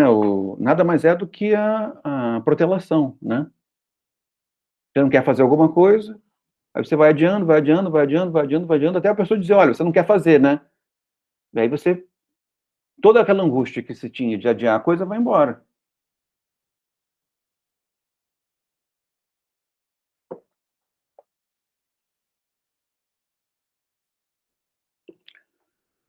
Página 237. Ainda da Elizabeth von R. Tratava-se novamente de um círculo de ideias eróticas que entrava em conflito com todas as suas ideias morais, pois a inclinação dirigia-se a seu cunhado, e tanto no tempo em que sua irmã vivia, como depois de sua morte. O pensamento de que desejasse precisamente esse homem era inaceitável para ela. A dinâmica da incompatibilidade moral, né? Que é a coisa mais Nelson Rodrigues possível, né? Outro dia, eu reassisti no Canal Brasil Os Sete Gatinhos. E com Regina Casé novinha, magra que nem um palito. Quem fazia o pai era o Lima Duarte, bem mais novo. Outros atores também conhecidos. Não sei se vocês já viram esse filme. Já viram? Baseado numa peça do Nelson Rodrigues? Nunca viram? Não. Do Nelson, eu já vi a peça do Bonitinha Mais Ordinária. Essa daí é muito freudiana. Super, né? De maneira geral, as peças do Nelson acho que dão asa a uma interpretação freudiana boa. Mas As Sete Gatinhas tem isso. O pai é inseguro porque ele queria ser uma pessoa importante, mas ele é só um contínuo. E isso aparece muitas vezes na peça, né? Eu sou um contínuo, não fala que eu sou contínuo. As filhas, quando querem humilhar o pai, dizem, você é só um contínuo. Eu nem sei muito bem o que é um contínuo. Parece uma coisa ótima, né? Se é contínuo. Parece estável, né? Confiabilidade. Mas as filhas começam a namorar, ter relações sexuais. E isso para o pai é inadmissível, E quando ele descobre que as filhas têm uma vida sexual, ele prostitui as filhas. Falou assim, então vocês são prostitutas, porque mulheres que têm relações sexuais antes de casar são prostitutas, então eu vou ganhar dinheiro com vocês. E começa a ganhar dinheiro com as filhas, né? Se torna o cafetão das filhas. E aí tem uma menina que é a Santa, que é a filhinha mais nova, que vai para um colégio interno, vai para um Pedro II, uma coisa dessas, e que a esposa é uma mulher terrível, as filhas são todas decaídas, e ele usa o dinheiro que ele consegue com a prostituição das filhas para fazer uma espécie de dote para casar essa menina que é a pura, a santa. E até que, mais pelo estado avançado da peça, do filme, o inspetor da escola leva a menina, porque a menina teria sido extremamente cruel na escola, matando uma gata que estava grávida de 7 gatinhos. Isso é inadmissível. O inspetor conta para o pai fica indignado, como que é isso? É mentira, é mentira. E lá pelas tantas se descobre que ela só fez isso porque ela se sentiu com sentimentos incompatíveis com relação à gata, sentiu asco, nojo da gata, porque ela mesma estava grávida.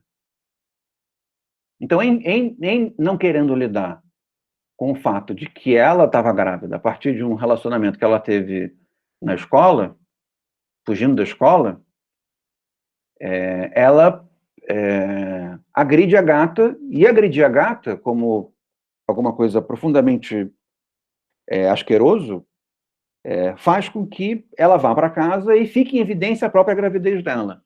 E aí, quando o pai descobre que ela é uma menina como as outras, né, ele tem uma espécie de colapso nervoso, e aí vocês assistam, terminem de ver o filme, ou leiam a peça. Capaz de vocês encontrarem, e é bem interessante.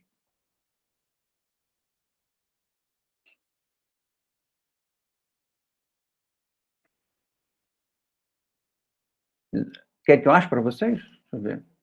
Quem é que dirigiu? Filme de 1980.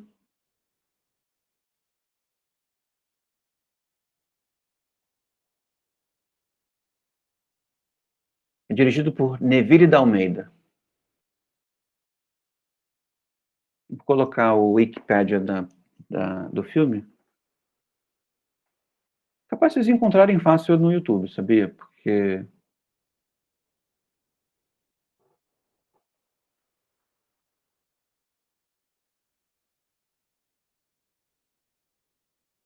então vou continuar aqui. 239. Ele diz assim: o motivo foi a defesa, a oposição de todo eu a se conciliar com esse grupo de ideias. O mecanismo foi a conversão, isto é, no lugar das dores psíquicas que ela havia se poupado, surgiram dores corporais. Então, a defesa produz esquecimento e a conversão leva esse esquecimento para os membros, para o corpo, para o que a gente chama de psicossomático. Não posso, na verdade, dar uma indicação de como a pessoa produz tal conversão. Não o faz, evidentemente, da mesma forma como executa, com intenção, um ato voluntário. É um processo que ocorre em um indivíduo sob o impulso do motivo de defesa. Esse é o cerne digamos assim, da ambígua força política da histeria, né? No século XIX, e o que esse fenômeno inspira fora do século XIX. Porque é um ato significativo, entretanto não é voluntário, né?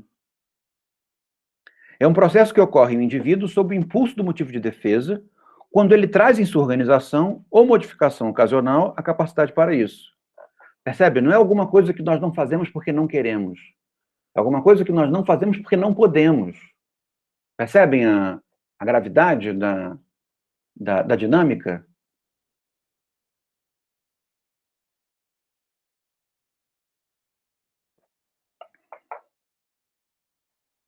Do ponto de vista do conflito político, né, os termos se alteram. É como se a exigência de dominação, do desejo de produção de subalternidade, não fosse tolerável, não porque não somos capazes, mas porque não podemos. Nos é insuportável, percebem? É tão ofensivo, tão difícil, que ou nos escutam,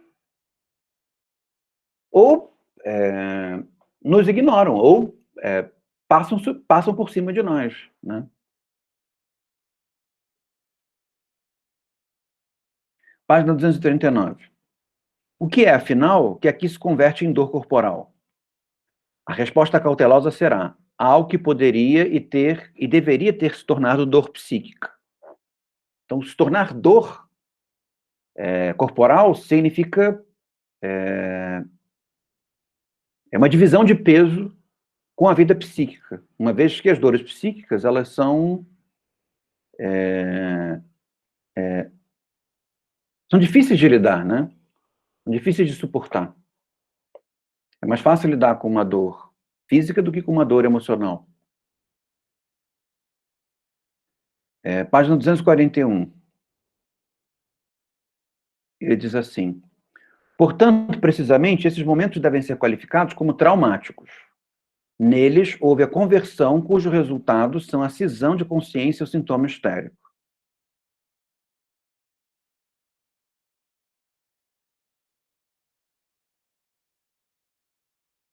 Na página 243 ele diz: a conversão não ocorreu por ocasião das impressões frescas, mas quando de suas lembranças. Lembra, eu bati muito nessa tecla com vocês já. E aí ele chega, no final do Elisabeth von R., ele fala rapidamente dessa Rosalina H., de 23 anos.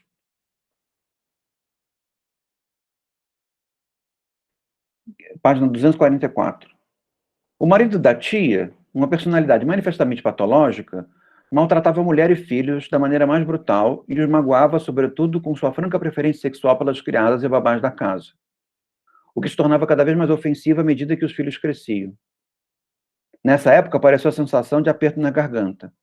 Toda vez que se via forçada a calar uma resposta, que se obrigava a manter a calma ante uma acusação revoltante, sentiu o arranhar da garganta, o estreitamento, a falta de voz, em suma, todas as sensações localizadas na laringe e faringe, e agora a perturbavam ao cantar. Começou então a ter aulas com ele, em segredo, mas como sucedia com frequência que se apressasse a sair para as lições de canto com o aperto que lhe ficava na garganta, depois das violentas cenas domésticas, consolidou-se uma relação entre o canto e a parestesia histérica, relação que já fora preparada pela sensação do órgão ao cantar.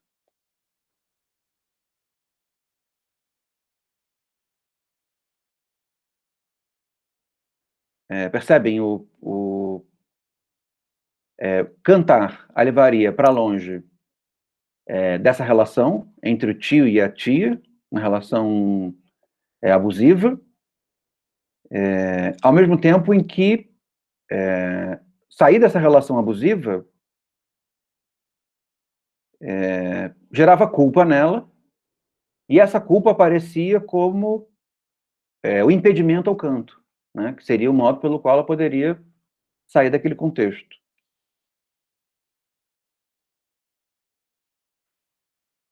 Então, a incapacidade de cantar seria uma maneira de não abandonar aquelas pessoas que, de certa maneira, precisavam dela. Aí diz assim, na página 247, o tio Mal, que sofria de reumatismo, havia exigido que ela lhe massageasse as costas e ela não se atreveu a recusar. Ele estava deitado na cama e, de repente, livrou-se das cobertas, levantou-se e quis agarrá-la e deitá-la. Naturalmente, ela interrompeu a massagem e, no momento seguinte, fugira e se trancara em seu quarto. Estava claro que não gostava de lembrar desse episódio e tampouco quis dizer se, na ocasião do súbito desnudamento do homem, vira alguma coisa. A sensação nos dedos podia ser explicada pelo impulso de bater-lhe, então reprimido, ou simplesmente porque estava fazendo a massagem.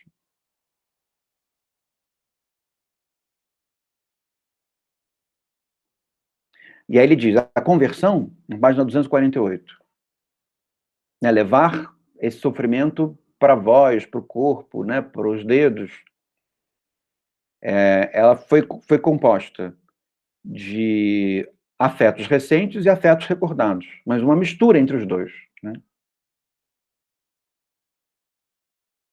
Ele diz na 249, quase todas as vezes que investiguei a determinação desses estados, não se encontrou um ensejo único, mas sim um grupo de ensejos traumáticos semelhantes, né? De que não há um trauma para um sintoma, né? Uma espécie de núcleo traumático para um núcleo sintomático, né? Uma circunstância traumática para uma circunstância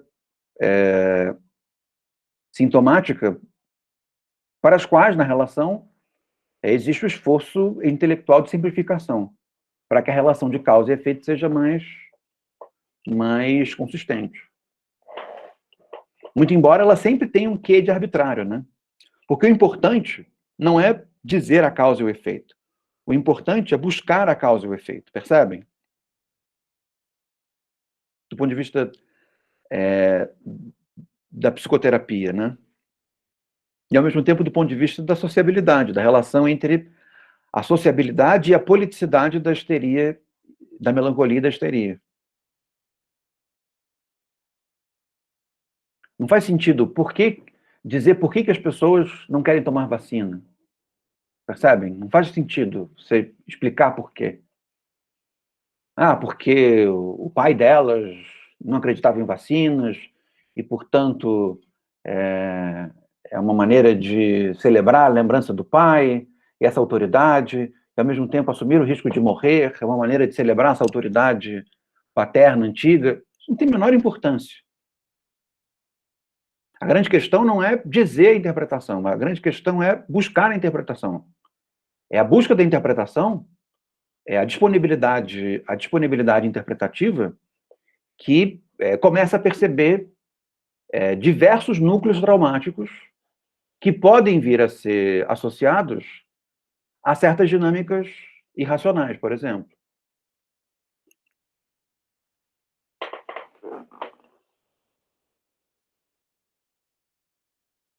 Numa grande maioria de exemplos, viu-se, por um lado, que os primeiros traumas não haviam deixado nenhum sintoma,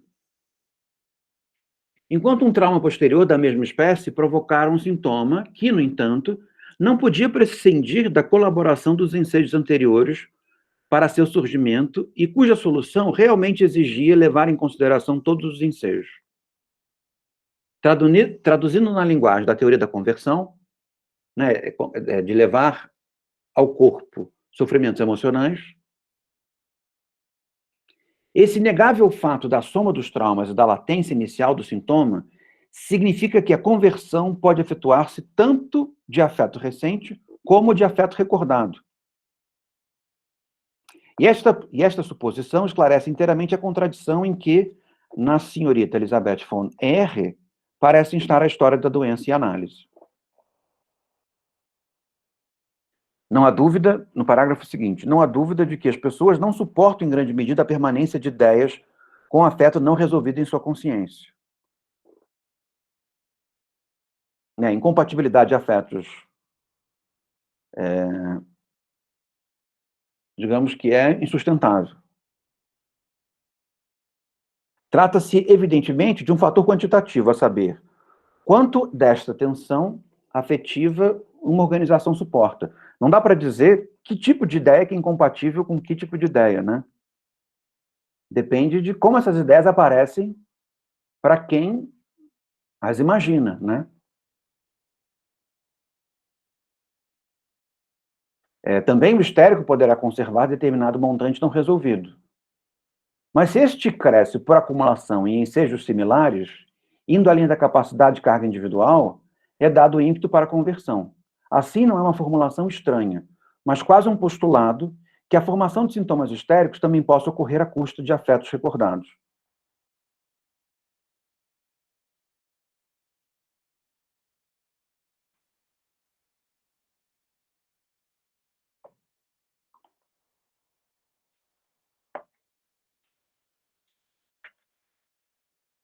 Na página 255, ele diz assim, acho que já é uma outra pessoa, a Cecília. Ele diz assim, quando tentei evocar as cenas traumáticas, a doente se viu transportada a um período de grande suscetibilidade emocional para com seu marido. Contou-me sobre uma conversa que tivera com ele e uma observação de sua parte que ela entendera como ofensa grave. Em seguida, tocou subitamente a própria face, soltou um forte grito de dor e disse, isso foi para mim como um golpe no rosto. Com isso também a dor e o ataque chegaram ao fim. Esse ponto da simbolização do sintoma funcionar como uma simbolização de algum ato de fala é alguma coisa que o Lacan depois vai explorar muito bem. Não sei se muito bem, talvez até de maneira um pouco exagerada, mas o Lacan vai explorar bastante essa ligação. Ou seja, o modo como alguns sintomas simbolizam expressões linguísticas. Então, quando você diz que isso para mim foi como se arrancassem a minha alma, pode existir um tipo de sintoma que realize corporalmente a dor do arrancamento da alma, percebe?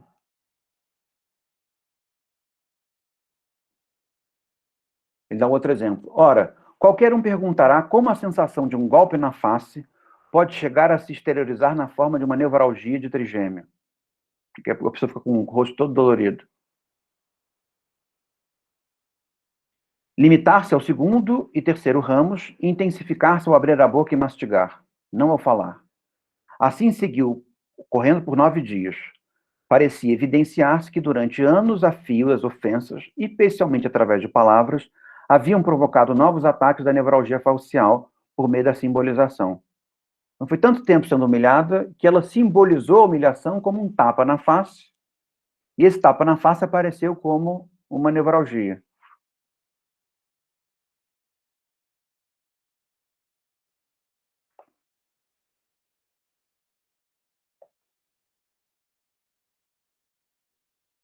Ele diz, já deu nosso tempo, mas eu acho que já terminei a Elisabeth von R. Gente, na quarta-feira, vamos passar para o final do texto, que é as considerações teóricas e a psicoterapia da histeria, tá? Se vocês não conseguiram ler até agora, leiam esse finalzinho, para a gente poder ter material comum para discutir. Porque senão, se fico entrando em contato no momento que eu falo,